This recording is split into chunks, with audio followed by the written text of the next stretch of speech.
السلام علیکم ورحمۃ اللہ وبرکاتہ۔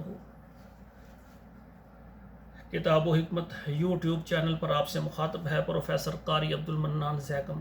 آج آپ کے سامنے یہ سورہ ابراہیم قرآن مجید کا 13واں پارہ اور آیت نمبر 16 سے 20 تک 5 آیات پہلے تلاوت سنیں، پھر اس کا ترجمہ عرض کروں گا۔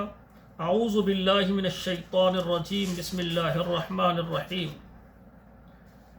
من ورائهم جہنم یسقى من ماء صدید یتجرعه ولا يكاد يسيغه ويأتيه الموت من كل مكان وما هو بميت ومن ورائه عذاب غليظ مثل الذين كفروا بربهم أعمالهم كرماد اشتدت به الريح في يوم عاصف لا يقدرون مما كسبوا على شيء ذلك هو الضلال البعيد ألم تر أن الله خلق السماوات والأرض بالحق إن يشاء يذهبكم ويأتي بخلق جديد وما ذلك على الله بعزيز۔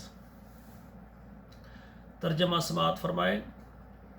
من ورائه جہنم، اس کے پیچھے دوزخ ہے، یسقى من ماء، وہ پلائے جائیں گے پانی، صدید پیپ، یتجرعه، گھونٹ گھونٹ وہ پئیں گے، ولا یکاد یسیغه، اور وہ گلے سے نیچے نہیں اترے گا، ویاتیہ الموت من کل مکان، اور ہر طرف سے ان کو موت گھیرے میں لے لے گی، وما ہوا بمیت، اور ان کو موت نہیں آئے گی، یعنی اتنی جہنم کی تکلیفوں سے موت ان پر ہوگی لیکن پھر ان کو موت آئے گی نہیں۔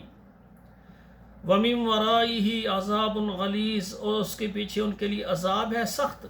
استغفر اللہ، اللہ ہمیں محفوظ فرمانا، اللہ اپنی رحمت سے ہمیں معاف کر دینا۔ مَثَلُ الَّذِينَ كَفَرُوا بِرَبِّهِمْ أَعْمَالُهُمْ، مثال ان لوگوں کی جنہوں نے کفر کیا اپنے رب کے ساتھ، اعمالہم، ان کی اعمال، کرماد اشتدت بہ الريح فی یوم عاصف، اس راکھ کی طرح ہے کہ جو زوردار ہوا چلے اور اس میں آندھی ہو، یعنی ایک راکھ ہے جو پڑی ہوئی ہے اور تیز آندھی آئے اور اس کو کیا اٹھا کر لے جاتی ہے۔ لا یقدرون مما کسبوا علی شیء، جو انہوں نے کمایا اس پر ان کو کوئی قدرت نہیں ہوگی۔ ذالک هو الضلال البعید، یہی ہے کہ وہ گمراہ ہو گئے ہیں، دور جا گرے ہیں۔ الم تر ان اللہ خلق السماوات والارض بالحق، کیا نہیں دیکھا تو نے، بے شک اللہ تعالیٰ نے پیدا کیا آسمانوں کو اور زمینوں کو جیسے چاہا، اللہ نے اپنی مرضی سے، یہ سچی نشانی ہے اللہ کی۔ ان یشاء یذہبکم، اگر چاہے اللہ تم کو لے جائیں، ویأتی بخلق جدید، اور لے آئیں نئی پیدائش، نئی مخلوق لے آئیں۔ وما ذلک علی اللہ بعزیز، اور یہ بات اللہ پر مشکل نہیں ہے۔